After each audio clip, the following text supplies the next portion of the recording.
He's a New York Times best-selling author. Dr. Mercola also voted 2009 Ultimate Wellness Game Changer by the Huffington Post. Has been featured in Time Magazine, LA Times, ABC News. I'm not going to go over it all. And we're honored to have him on with us. I tell you, this is really getting outrageous. And what does this signify? Because for me, it means we're starting to have a victory. Because they say our sales are plummeting, so we've got to come out and say it's good for you. What's really happening here? Well, thank you for having me, Alex. Thank you, sir. You bet. I think the big issue is and I would agree with you that I think we are winning. Their sales of all sodas are down 3%, and diet sodas are down 6%, which is what the impetus for the campaign is, which launches in Atlanta Constitution tomorrow, and in Chicago, my hometown, next week. So I think it's a phenomenal sign of victory we are making to dent, because when I have someone who's new to health and doesn't understand how to apply these natural principles, the very first recommendation I make is to stop drinking soda, because Americans drink 56 gallons of soda. And you know, people intuitively know that sugar is not good for them, and then when they see diet, they think that's healthier. But the sad challenge here, Alex, is that they should be really sued for fraud. The FTC should sue these companies for fraud, because it is not in any way, shape, or form diet. They have no studies supporting that claim. Yet when we make a claim that is substantiated by literature, you know, the FDA writes us letters. But they have no support for this. In fact, the studies that looked at weight loss with the use of these diet products show that, in fact, that there is no weight loss, and if anything, there's weight gain. Now, you know, you yourself as an MD, as an osteopath who began to awaken to this decades ago, how frustrating is it for you who reads the peer-reviewed mainline studies about Coke, you know, aspartame making you get fatter? It's now in tens of thousands of products. People just know it's in these diet soft drinks, so they're staying away from it. How frustrating is it to see them come out with a bald-faced lie saying that aspartame isn't bad for you? Because I'm showing Associated Press, you know, I'm showing articles here, CBS News, where they're admitting that, okay, you know, this stuff in studies does make you get fatter. So I guess this is the empire striking back. Yes, as I said initially, I think it's a really great sign that we can see that they're having to resort to these types of measures to exaggerate it and give these myths truths to boost their sales. I think it shows that we're winning, that our campaigns, I've been speaking about this for 17 years on the website and warning people about this, and it's finally starting to click in. You know, as you mentioned earlier, we have one of the largest natural health websites in the world, so we have a unique position to evaluate the search trends coming into our site. And Alex, you may not be aware of this, but the #1 search term that people come to Mercola.com for is the very word aspartame. We have 2 of the top 5 articles on the internet for that. And the reason they're doing that is because they know that there's something wrong with this. This is their first step, their toe into the water for natural medicine. So I think it's a phenomenal sign that they have to resort to these types of measures. I'm very excited to see it. Looking at this, I mean, this is really the triumph in the last 60, 70 years with all these drugs, really, all these additives they put in things to make people eat more, to make them become addicted. And then obviously the medical establishment doesn't care because it just brings them more patients and more treatments. I mean, this is just a classic problem, reaction, solution paradigm, but it's got to, you know, really upset those that have the triumph of propaganda that they could sell the PR that this stuff was safe and that now all those lies, in the case of aspartame, approved in, 1981, that it's beginning to all cave in. Yes, as I said, I think it's exciting. And some of the reasons that, for those of your listeners who may not be aware of some of the dangers of aspartame, you know, it's promoted as being safe. Because intuitively it makes sense, because supposedly all they do is combine 2 amino acids, they link them together, and one is aspartic acid, the other is phenylalanine. Unfortunately, when it's broken down into by your body, there's a methyl group on the phenylalanine that's not there normally, and that methyl group gets converted to methanol. Actually, 10% of it is converted to methanol, and many of you, your listeners, know that methanol is wood alcohol. And wood alcohol, of course, is highly toxic.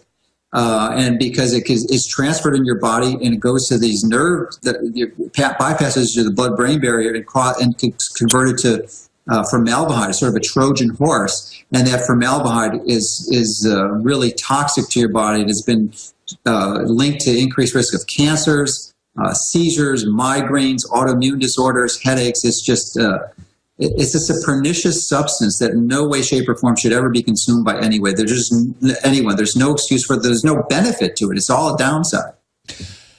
Dr. Mercola, I want to expand on what the real studies that you have up on your site break down and try to give us just a ballpark how many there are, because it seems like I've seen over the years just dozens a year. It's got to be in the hundreds, not just on this, but on the hydrofluorosilicic acid, the new Harvard study last year that looked at 24 other studies. I mean, you look at this mountain of evidence, these chemists know full well what they're doing, and then the studies about degeneration of the eyes and just the connection to diabetes. And I mean, this is really incredible. I think as all this comes out and as the empire strikes back, we should be talking about not them removing it out of the tens of thousands of foods they've now put it in, but how about arresting some of these people? How about investigations? Because, I mean, this is like a Holocaust that's going on. You know, it seems like tens of thousands of foods, certainly, but I think it's only about a little over 6,000, maybe 7,000 or 8,000, and they increase it all the time. But it's pervasive. You're right; it's in everything. And if you go to the grocery store, I was kind of shocked one day because I was traveling and I wanted to get some water, and I said, "Oh, here's a flavored water." I thought my friend might like this. And if you read the label in very tiny font, probably 2-point font that's virtually unreadable because it's in white print on a clear, transparent bottle, it says aspartame. So, you know, it's diet water essentially, which is insane, but that's what they're putting it in just about everything. And they've been getting away with it, but you know, as I said earlier, I'm excited to see this increasing trend. But you're right. We had mentioned that we have many articles on our site. Every day we have a newsletter that has 2 articles. Every day we review hundreds of different articles that are published, and we pick the best of the best, and we do an expanded commentary on that. And we try to present it in simple language that people understand and communicate. Because these medical studies are really complicated, and they use very sophisticated technical jargon that makes it essentially incomprehensible. So try to provide that, and we do 2 articles a day, so that's 700 articles a year. And our site's been up for 17 years, so we've got thousands of studies that we document, and we actually link back to the regular literature. So if someone questions what our conclusions are, they can go back to the original study, read it themselves, and make their own. Sure. I mean, years ago, I'd see the number of 5,000, 6,000 foods, and recently I saw it's estimated it could be over 10,000. But I can't find regular gum that's, you know, even regular sugar that doesn't have it. I can't I mean, it's in everything now. It is insane. Specifically, I've seen the studies on the connection to, macular degeneration? I mean, you're the doctor, the medical doctor. What's going on with the eyes and aspartame? I mean, I'm no rocket scientist, but everybody knows what alcohol makes you go blind.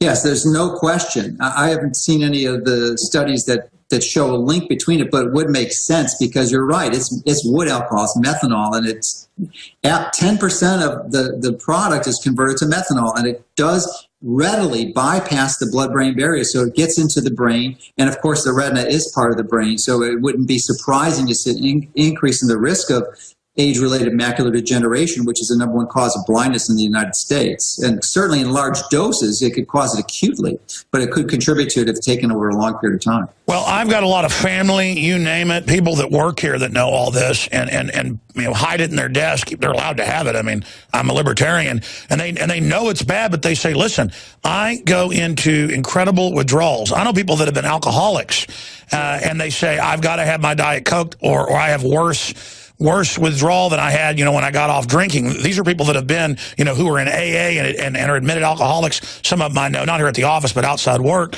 I mean, this is incredible. I've had family that didn't, even drink or use drugs who had to basically stay in bed for several weeks a few years ago whenever they went off of this and were just a wreck, who was, drinking a 6-pack of Diet Coke a day. Dr. Mercola, what's happening here with the addictiveness of this?